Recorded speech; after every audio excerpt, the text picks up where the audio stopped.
उत्तरेकडील शीत वाऱ्यांचे प्रवाह राज्याकडे झेपावत असल्याने हुडहुडी वाढतीये।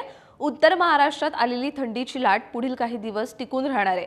राज्यातही गारठा वाढणार असून आज 15 नोव्हेंबर रोजी जळगावसह राज्यात तुरळक ठिकाणी थंडीच्या लाटेचा इशारा हवामान विभागाने दिलाय। तर सोलापूर जिल्ह्यातील जेऊर येथे राज्यातील निचांकी 9 अंश सेल्सिअस तापमान नोंदवले गेले।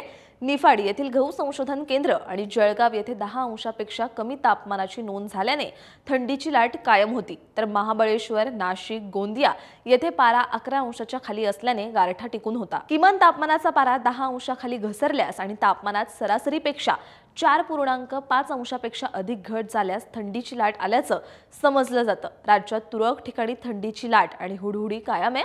राज्याच्या अंतर्गत भागात गारठा वाढत असला तरी कोकणात मात्र कमाल तापमान टिकून होतं। आज 15 नोव्हेंबर रोजी जळगावसह राज्यात तुरळक ठिकाणी थंडीची लाट कायम राहण्याचा इशारा हवामान विभागाने दिलाय।